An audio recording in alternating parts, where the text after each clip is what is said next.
The Tito-Stalin split, or Yugoslav-Soviet split, was a conflict between the leaders of SFR Yugoslavia and the Soviet Union, which resulted in Yugoslavia's expulsion from the Communist Information Bureau in 1948. This was the beginning of the Informbiro period, marked by poor relations with the USSR that came to an end in 1955. It was said by the Soviets to be caused by Yugoslavia's disloyalty to the USSR, while in Yugoslavia and the West it was presented as Josip Broz Tito's national pride and refusal to submit to Joseph Stalin's will in making Yugoslavia a Soviet satellite state. Scholars now emphasize the cause was Stalin's rejection of Tito's plans to absorb Albania and Greece in cooperation with Bulgaria, thereby setting up a powerful Eastern European bloc outside Moscow's control. Origins. During the Second World War, Yugoslavia was occupied by the Axis. The occupying powers were opposed by several resistance groups. The communist resistance, led by Marshal Josip Broz Tito, was the largest and took control of the country by 1945, with minimal Soviet intervention. At this point, Tito was loyal to Moscow. Tito's leading role in liberating Yugoslavia not only greatly strengthened his position in his party and among the Yugoslav people, but also caused him to be more insistent that Yugoslavia would get more room to follow its own interests than other Eastern Bloc leaders who had more reason to recognize Soviet efforts in helping them liberate their own countries from Axis control. This had already led to some friction between the two countries before World War II was even over. Although Tito was formally an ally of Stalin after World War II, the Soviets had set up aspiring in the Yugoslav party as early as 1945, resulting in an uneasy alliance. In the immediate aftermath of World War II, there occurred several armed incidents between Yugoslavia and the Western Bloc. Following the war, Yugoslavia successfully captured the territory of Istria, as well as the cities of Zadar and Rijeka that had formed part of Italy from the 1920s. This move was of direct benefit to the Slavic populations of the regions. Yugoslav leadership was looking to incorporate Trieste into the country as well, which was opposed by the Western Allies and by Stalin. This led to several armed incidents, notably Yugoslav fighter planes shooting down American transport aircraft, causing angry criticism from the West and from Stalin. From 1945 to 1948, at least 4 U.S. aircraft were shot down. Stalin was opposed to these provocations, as he felt that the USSR was unready to face the West in open war so soon after the losses of World War II. In addition, Tito was openly supportive of the communist side in the Greek Civil War, while Stalin kept his distance, having agreed with Churchill not to support communism with the percentages agreement. Tito planned to absorb Albania and Greece in cooperation with Bulgaria, thereby setting up a powerful Eastern Europe bloc outside Moscow's control. Stalin could not tolerate the threat.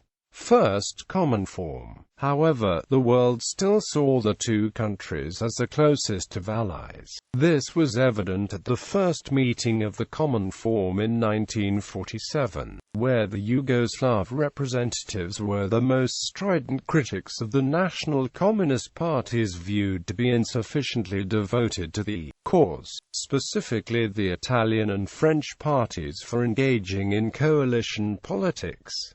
They were thereby essentially arguing Soviet positions. The headquarters for Common Form were even set up in Belgrade. However, all was not well between the two countries due to a number of disputes. Trip to Moscow. The friction that led to the ultimate split had many causes, many of which can ultimately be linked to Tito's regional focus and his refusal to accept Moscow as the supreme communist authority. The Yugoslavs were of the opinion that the joint stock companies favored in the Soviet Union were not effective in Yugoslavia. In addition, Tito's deployment of troops in Albania to prevent the civil conflict in Greece from spreading into neighboring countries, carried out without consulting the Soviets, had greatly angered Stalin. Stalin was also enraged by Tito's aspirations to merge Yugoslavia with Bulgaria, an idea with which he agreed in theory, but which had also taken place without prior Soviet consultation. He summoned two of Tito's officials, Milovan Thilas and Edward Kardelj, to Moscow to discuss these matters. As a result of these talks, Thilas and Kardelj became convinced that Yugoslav-Soviet relations had already reached an impasse.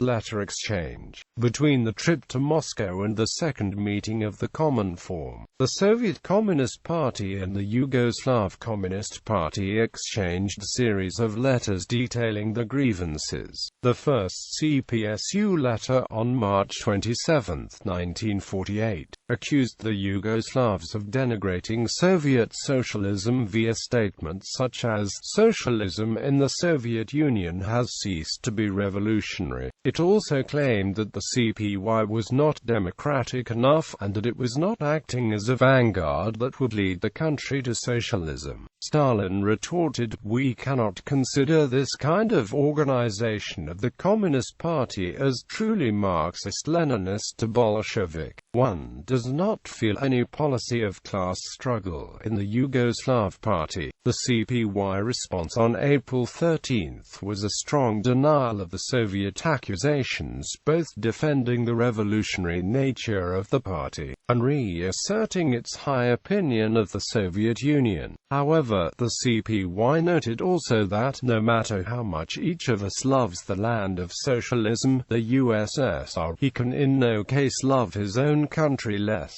The Soviet answer on May 4 admonished the CPY for failing to admit and correct its mistakes, and went on to accuse the CPY of being too proud of the successes against the Germans, maintaining that the Red Army had saved them from destruction. The CPY's response on May 17 reacted sharply to Soviet attempts to devalue the success of the Yugoslav resistance movement, and suggested that the matter be settled at the meeting of the Common Forum to be held that June 2 Common Forum. Tito did not even attend the second meeting of the Common Forum, fearing that Yugoslavia was to be openly attacked. On June 28, the other member countries expelled Yugoslavia, citing nationalist elements that had managed in the course of the past 5 or 6 months to reach a dominant position in the leadership of the CPY. The resolution warned Yugoslavia that it was on the path back to bourgeois capitalism due to its nationalist, independent-minded positions. Results: the expulsion effectively banished Yugoslavia from the International Association of Socialist States. After the expulsion, Tito suppressed those who supported the resolution, calling them Commonformists. Many were sent to a gulag-like prison camp at Goli Otok. Between 1948 and 1952, the Soviet Union encouraged its allies to rebuild the military forces, especially Hungary, which was to be the leading force in a possible war against Yugoslavia. Titoism was denounced by Moscow as a heresy that said communist countries should take a nationalist road to socialism different from that of the Soviet Union. Across Eastern Europe, communist leaders suspected of Tito-like tendencies were purged by pro-Moscow elements.